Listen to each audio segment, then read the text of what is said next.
Hi, welcome to Valley View. This is Ken Adams, and I'll be hosting this week along with Kim Brosh.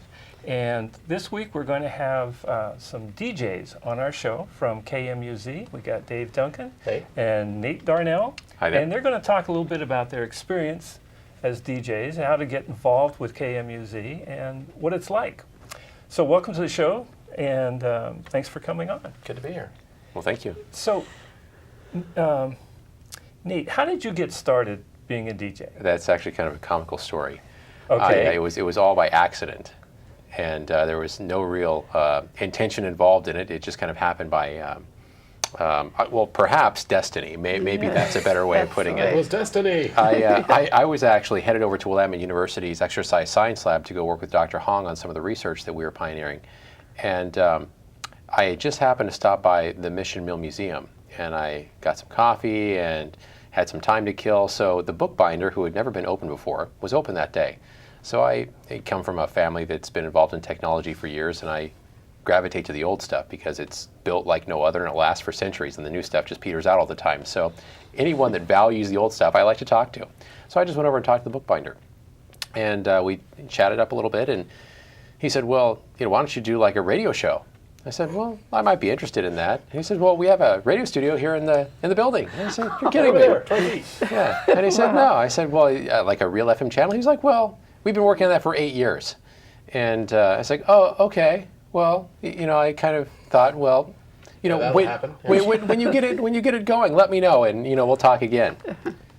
So we parted ways, and a week later he called me, and he said, hey, it's running now. Oh, wow. So, and there was orientation, I don't know, perhaps a week later. I think it was December 17th? That's when we went on the air, yeah. Yeah, and that day they said, hey, when do you want to do a show? So I just rattled out a number. I was like, January 24th. And they said, professional, right? That's what I did. I know what I'm doing. And then they pinned it in, and then I said, wow, what did I just do? Committed. And from that point forward, it was just baptism by fire. And so I just started doing interviews with individuals in the community, and I just happened to be on right after Dave Duncan. Now, did you say what your show was? Yeah, it was at the time it was Willamette Valley Health and Wellness Radio Show, and the problem with that is that nobody could pronounce it. So we had good intentions, and it was recently rebranded New Health Radio, and it's spelled NU and then Health Radio, and we cover a whole broad spectrum of health-related issues, but predominantly alternative care, because we feel that there's a need to inform the public about those things that aren't considered by Western medicine in general, but are used in foreign countries with great effect. Right. So that's kind of how I, excluding my personal background, that's how I kind of stumbled into radio and co-hosting a show. Dave functions as a... Can I talk about how my show started? Sure. Yeah, sure. That's chapter 3 there. Right. Chapter 2. Yeah, chapter 2. All right. So I had been doing Northwest Tech Show as a CCTV show for a couple of years, and it was just like a monthly edit together of Creative Commons videos from across the web, because there's all this really great educational material, and it was not the sort of thing you'd see on TV, but it was great content. So I would do intros and outros from it and edit together my favorite parts. Yeah, I curate it basically. Cool, that's a great idea. So I heard about the KMUZ in one of my local blog feeds. I saw that, there's this radio station. They're actually going on the air soon with this. So I got in touch with them. I'd seen some of the fundraisers they've been doing for years. Years, I know. Years. Yes, we had them on the show years ago. Yeah, Right, and boy, what a story! But you've covered We covered them right before they that went on was a great the air. story, and I'm really glad that you got a chance to move on to the DJ's point of view. But that origin story, like if there's some place where you could go back and see that again, I would highly recommend it, because it is quite a tale. Play that again. Play that again, please, Sam. Okay. But so I came in. It was a week before we went on the air. We were actually streaming as an audio stream, and I thought, well, this looks interesting. Same thing. I got in touch with them and got hooked in rather whirlwind style. And I'm like, okay, did you name here's me and a mic. I guess I'm doing it live, as they say on TV. Wow. So that was a challenge. That was a really growth opportunity. I wasn't really one to have any sort of fear of public speaking by and large, but it was a little nerve-wracking because I'm not afraid of public speaking, but I do like to do a good job.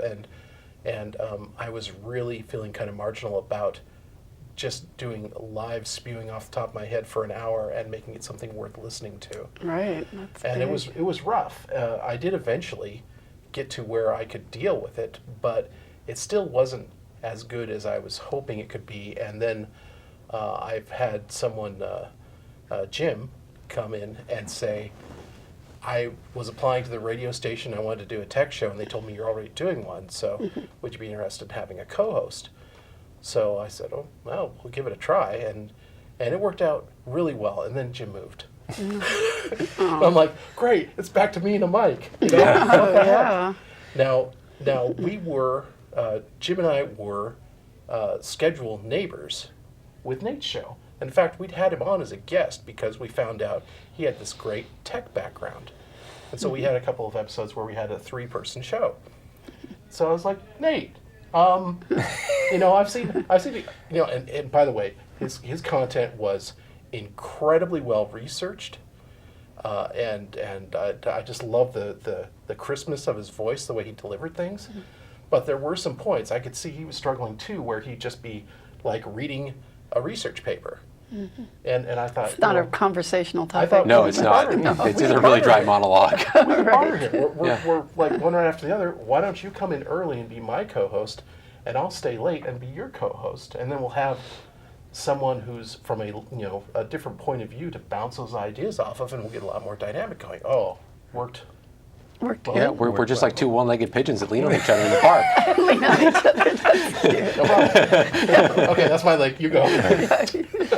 Well, you know, it is kind of a difficult thing trying to match up. And like being on for an hour. Well, we're on for 2 straight. Yeah, but Wow, I mean, yeah, but that's being right. on by yourself for an hour Yeah, that's can right. be taxing. Oh, yeah. Especially if you don't, you know, like sometimes you think you've prepared enough material, but you find out toward the end you don't have quite enough because maybe you were speaking too quickly and going through Oh, things yes. too quickly. And so now what do you do? Great Because now you're out of Yeah, great you're- dangers. Great dangers in the deep end by yourself. I was saying, you know what you need? Buddy system radio. Yeah. Well, you Right. really do, and I think the thing that was really fortunate with Dave and I is that we share a really similar tech background, but we don't solve problems in the same way.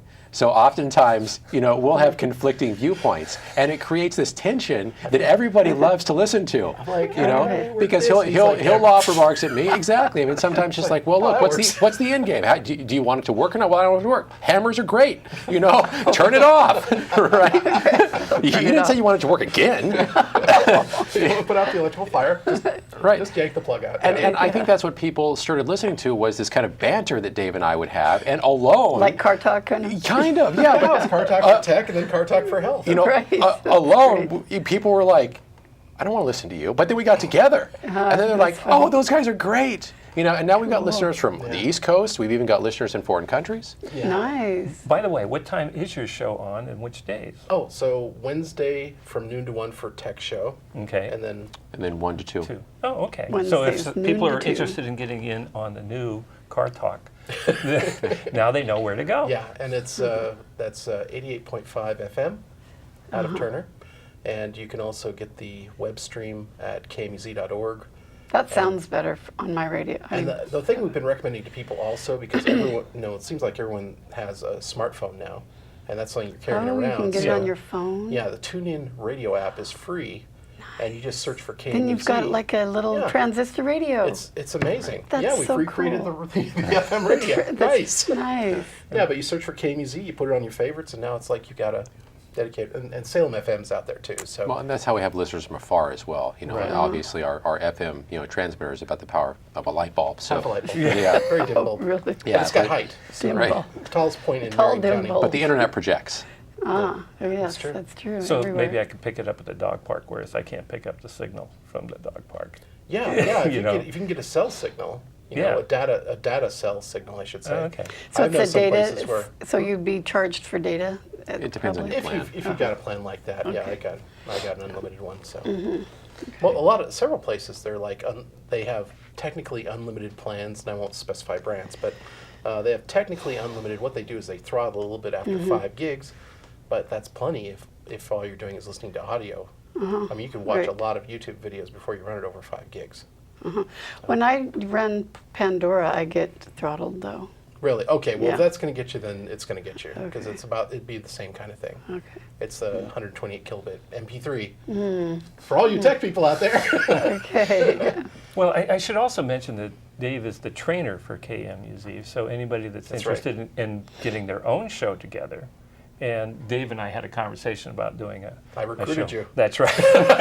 So coming soon. It's Yeah. coming soon. And, because I think that's something that's really kind of missing in the community. I mean, CCTV does that, Yeah. and KMUZ does that, but there's very few other sources that are located here Yeah. in Salem that talk about It's a shallow Salem-type pool, issues. right?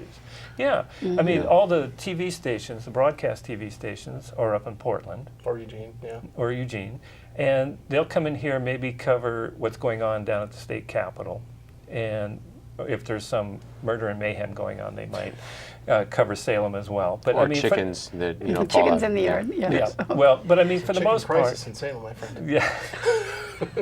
But for the most Not part, they chickens. don't cover Go issues here in Salem. Yeah. And this is the opportunity for people that want to talk about, say, the state of the sidewalks here in Salem, because that's Yeah. one of the things I really noticed when I first moved Well, here. And something I should emphasize really is KMUZ is trying to be the Mid-Willamette Valley's community radio station, because, after KBOO, there's pretty much nothing for a long ways. Right. So, and because of the pre-existing antenna locations for existing FCC licenses, we have a really odd-shaped pattern. Like, even though we're in Turner, just a little bit outside of Salem, we actually have our best signal strength into Albany, or at least more so than Salem. But it's all these small communities around. Oh, that like really- Jefferson and Staten and so Sublimity and the those ones areas. that really.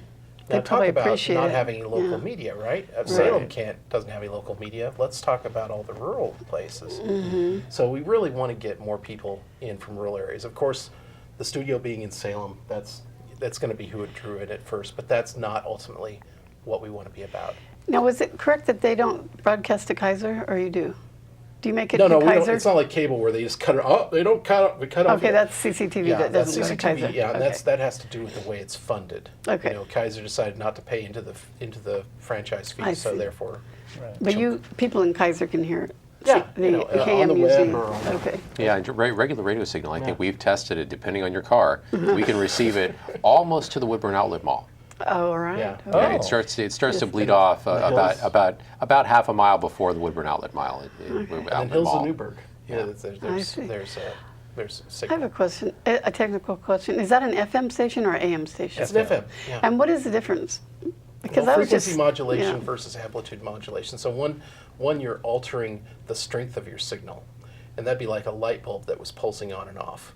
And frequency modulation has to do with changing frequencies at a regular. So if you can follow the movement of that frequency, there is no noise, right? It's either moving to the left or it's moving to the right. There's no like, well, I'm not really sure what frequency it's on. You know what frequency you've got. So. I see. So it's a very high fidelity Why way of do- encoding a signal. Okay, why would someone listen to an AM station? Like I was doing that the other day. I just Well, it's plugged just- it in on my radio and I just started listening. It sounded it's clear. an easier technology and it's not as challenged. Is it from, cheaper or something for the? Commercially, it is. Well, usually they're the big stations. Like, actually, I can get, when I go to work, I work nights, and I can pick up KGO and KNBR out of San Francisco. I can listen to the Giants ball game on the way to work On AM? on AM. Well, this is not my field of Wow. expertise, so I don't know the history of the reason why AM was used over FM. But perhaps one transmits farther than the other, and Farther. perhaps maybe they were categorized differently. It's similar to the way the internet, as we progressed with that, we tried to reserve .com for commerce, we tried to reserve .org for nonprofit organizations, we tried to reserve .gov for government. I don't know, because I'm not familiar with the genuine history of radio. I don't know if that was maybe done I as think well. it's a legalistic kind of. It has to do with competition for. Well, you can't, by its nature, you can't do a stereo signal in AM.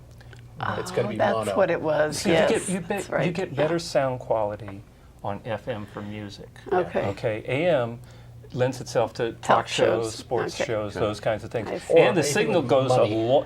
Right. Money. So Right. that's And the that's signal your goes nice a long neighborhood. way. Well, that's what I was And- getting alluding to, yeah. is that for a logistical And purpose. I know that, like, I used to be able to listen to Oklahoma stations when I was traveling through the West. Yeah. You know, Well, because ham they'll radios- have big Ham ones. radios are AM. Yeah. Yeah, they're using And- amplitude Okay, modulation. thanks. But generally, your FM signal is not going to go Informative. that far. Okay. I mean, if it goes That 100 makes sense. miles, you're doing pretty good. Like when we get the Portland stations. they're Yeah, going well, I about mean, yeah, 50 we or can 60 easily get miles. that. And like when I lived in Sacramento, I could Somewhere- sometimes get some Somewhere Bay the Area station stations. engineer is probably Mm-hmm. chewing on his pillow, and it's like, that's not how it works. So we're straying a little field from what we know. But But, yeah, That's right. but I mean that's the basic Okay, difference. I wondered about And, yeah, from a user point of view, it's one's mono, and it can come in various strengths and have a lot of static, and you know, it has frequency shifts and all that stuff. FM, it's either you pretty much if you get it or not. You can have some static, but it's the frequency, the sound isn't going to change pitch depending on how you tune it. Okay, yeah.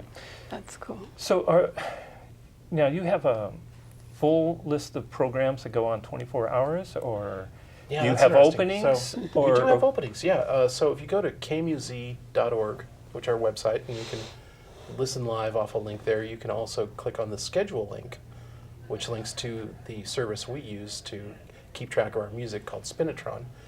And it's a kind of a week at a glance grid, you know, Sunday, Monday, Tuesday, and then the times down the side. And where you see a block written in with the name of a show, and you mouse over that, it'll give you a description of the show. And that's the normal schedule for that thing. And you know, we kind of had to tweak it a little bit where something is like, oh, this show is on once a month, but there's no way in the schedule to indicate that. So we just put in parentheses, you know, fourth Sunday or something like that. But mostly we try to go on Daily. every week. Yeah, every week is the same schedule for the most part, with just a couple of exceptions. Yeah, you and both- that's where you find those. and you both have 1-hour shows. Is that the normal? For a talk show, it kind of is, but that's not really a hard and fast rule. You apply to the station through the Be a DJ link off the KMUZ.org Right. site, and you put in a proposal for what kind of show you'd like to do, and maybe some preferences on what times you'd like to cover. You know, with hopefully having looked at the grid and you know seen that you're not like, I really need this time that you know Ken Cartwright has. It's like, well, Yeah, I too don't bad that think Ken so. Cartwright's got it. Right. Well, there's probably a lot of openings from, like, say, midnight Yeah. to 3. Well, anytime. Right. We actually have the late night morning show from midnight to 2 a.m. on Wednesday evenings, Thursday mornings. So, and that was a show that the guy, Dave Morris wanted to do that time Oh, slot. okay. He was like, yeah, I want to do this thing for people that are working night shift. I want to have something for them. And I was like, right on, man. Good thought. Is that the only night of the week that you have something after midnight? Yeah, that is. A Oh live no, show. wait. I should say no. Day of Doom, our heavy metal show, is on Fridays from 10 p.m. to 1 a.m. on Saturday morning. Okay. So But you that- still have programming going yeah. on. Anytime you see a gap in the programming, it's not like nothing's on. That's when we go to automation, and we have a music library that we play random songs out of, and also insert the legal IDs and promos for the various shows. So it's yeah. So there's we're gonna something upgrade that. on all the time. Well, there's something on all the time, but Right. really our preference is we want things to be live as much as possible. Yeah. We want to be that station that tells you that there's a that there's a traffic jam on commercial. Yeah. Right. And if you haven't cleaned this already, there's a wide variety of programming on KMUZ, very Right, wide. yes. Everything from jazz Day to of heavy Doom, metal to talk shows. Radio To the Exotica. Hawaiian one, the Yeah, Radio Exotica. Exotica. Yeah. We're yeah. quite the motley crew. yes. Yeah, the girl from Ipanema show. Yeah, the girl from Ipanema. She was And Auntie Viviwa. yeah, They are yeah, they are incredible. great. They were They- on our show once. They were covered so funny. they covered for Up With People show on Monday evening when the DJ was gone, and so it was like Oh. Radio Exotica too. And they're Great. just like, well, now they're doing their same personas, right? But they're like, and now let's just do this, whatever music we can find in the back room, right. they're stranded on the mainland, right? And it's Yeah, like, no. okay, yeah, So- good scheme. So I take it you enjoy doing these shows. Yes. And it's Yes. a nice outlet for getting, well, like when you're talking about health, that's a subject that, a number of people are going to be interested in. And tech, Do too. you have a body?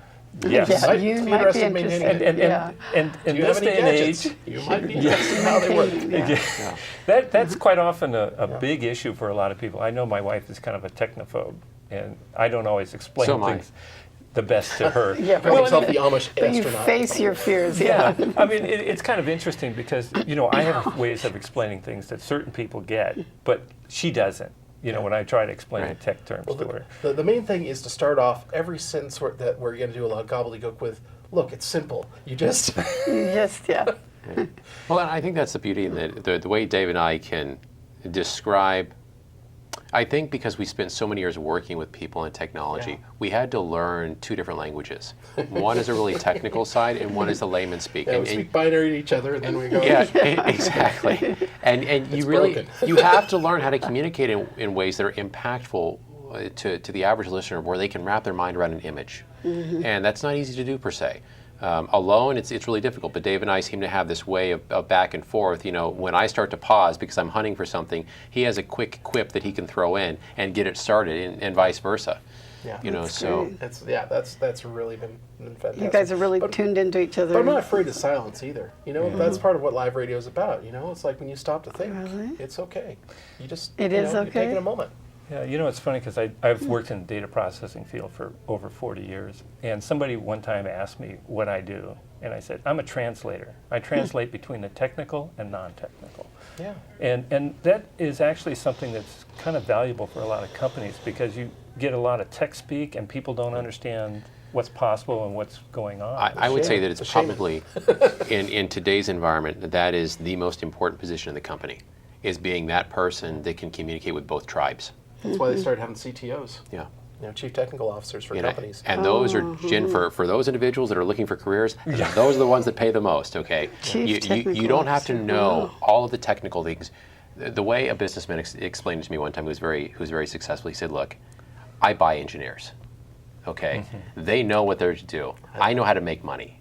And that's the way he explained it. And he said, "So I don't want to talk to the engineers." Yes, I Right, simply I just buy provide them them. with a framework, and then I tell them what needs to be done." And and then I find some guy in the middle that can kind of like keep me informed about what's going on. That's generally the CTO, the person that can speak both languages. Are they doing a good job or are they messing up? Yeah, they messed up a little bit. And that's kind of like being a good leader. You don't need to Hit 'em with a know. cattle prod a little bit then. Yeah, you don't need to know the technical. You don't need to know how to do everything technical that everybody beneath you. It helps if you understand it, and those are really the best leaders. But you don't have to be the best at doing it. You can find people that can do it better than you. You just have to understand the overall long-term goal and be a good leader and keep everybody on track.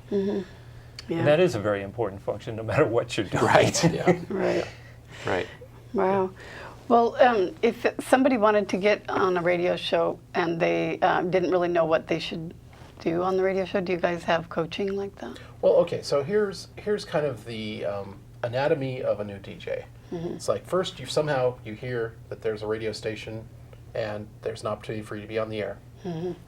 This is happening now. It's exciting, yeah. Okay, all yeah. right. So then you go to be a DJ and you look at the very intimidating form asking, how much technical assistance are you going to need? How are you going to be serving these needs of the community? Blah blah blah. It's not as scary as it looks. It really is about making you think about those questions. Then you submit the application, and someone will get back to you and say, okay, we have an orientation session coming up at such and such a date, and we just sit down for 2.5 hours, and we go over what it means to be a community radio station operating under the regulations of the FCC, and make sure that each and every person who opens up that mic understands exactly how fragile it can be, that it needs to be all of us being diligent about following the FCC regs, because there's not like one set of regs for corporate radio and another set of regs for a mom and pop community radio station. It's the same regs. And the same fines. But like, What he said, right. So- But being silent for a few seconds and stuff like that, that's not part of the regulations. No, that's not an No. FCC regulation. Okay, so- Things like no obscenities. A lot of people go, Naturally. yeah, it's the 7 words you can't say. It's like, well, that's a funny comedy bit, but that's not actually the law. They haven't actually said what the words are you can't say. There's just sort of a case history that would give you a sense. And it basically comes down to don't do anything that's wrong for your community. Within your community, is that a problem? And we're talking But we about talk- the we talk about it greater for 2 hours. community. It's Yes. not just the people you know. You know? Exactly. It's anyone because, Does that make it different in Salem than Portland, for instance? Or? well, it would be the rural areas, right?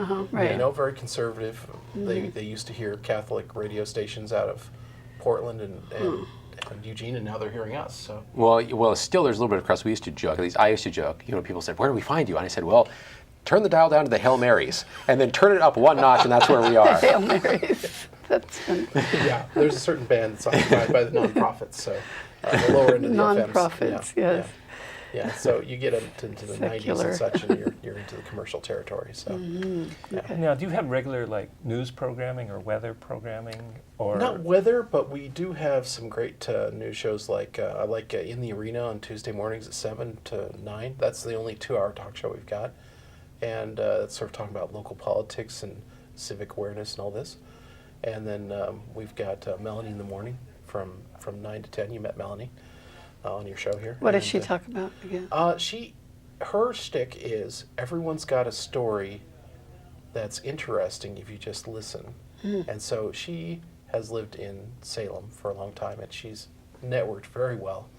And she's very good at bringing in people, and in very sort of non-threatening way. I mean, she's not like, all right, talk up, tell us what you did on the evening of the 5th. I mean, she's just very mellow, and she brings out these really interesting stories out of people. It's really good content. So I'm really jealous That's of neat. that ability to connect with people and pull that sort of stuff. I want to do more interviews, but I haven't been doing as many as I should. I've done a few phone interviews for the most part. and that's another aspect of doing a show. You can invite people in Yeah. to do an interview, live right there on the air or via the phone. Yes.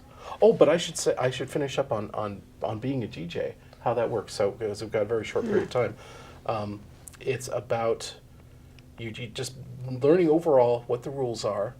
Then we set you up with an existing DJ so you can get Good. one-on-one chance Mentoring, to yeah. practice.